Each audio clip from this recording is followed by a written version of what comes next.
فقررت اعمل الغلطه واروح على السوبر ماركت مع امي.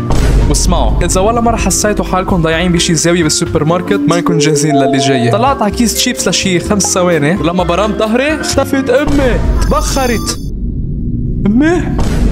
ووقتها هون لاحظت راحت امي وتخلت عني جسديا وعاطفيا. يا امي وينك؟ اوكي ما تخاف، اكيد بتكون راحت تتسوق شي محل، رح جرب لاقيها. ايه بس وين بتكون راحت اول شي؟ على الخضره، على الخبز، هيدا المحل الغريب اللي فيه سمك وعيونه مفتوحه.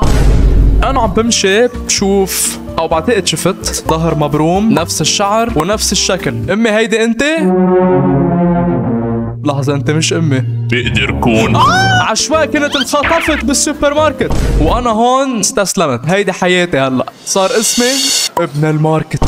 وكل هالوقت مرق وامي بعدها محتارة على اي نوع طحين لازم تجيب. هيدي هي لحالي انا هلا، كلني لحالي. يلا يمكن انا بامان هلا، يمكن. لا عم يطلع فيي. اوكي الهيئة ما في حدا. معقول؟ كيفك يا صغير؟ اوكي يمكن انا هلا بامان، يمكن يكون اختفى. في معقول اهرب على المحاسبة. بس لحظة، ليش هالقد عدم هون؟ خليني ضوي التليفون.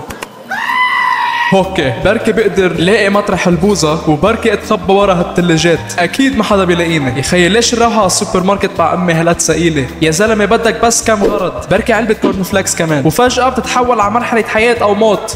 اوكي يمكن اذا بعمل حالي طبيعي ما كأنه صار شي معقول اقدر اهرب. بركي اذا بمرق من حد محل الخضرة الحلو، الباك رومز، مدينة اتلانتس المفقودة، معقول لاقي امي.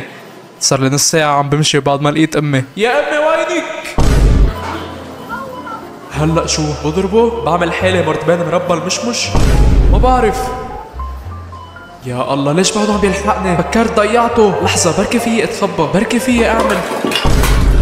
لا بعد عني، لا ما فيي وقف هلا، لازم اهرب. شو صار له هيدا؟ ما بعرف. اوكي انا بامان هلا، انا بامان. بعده هون؟ لحظة.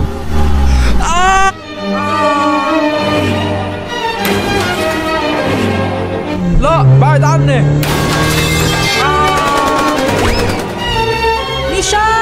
نيشان وينك؟ لا ما فيها تشوفني، مش هلا كأمي. اوكي خليك هادي. نيشان هي انت؟ لا شايفتك، روق انا جاية. لا يا زغطور بدك تروح معي على البيت؟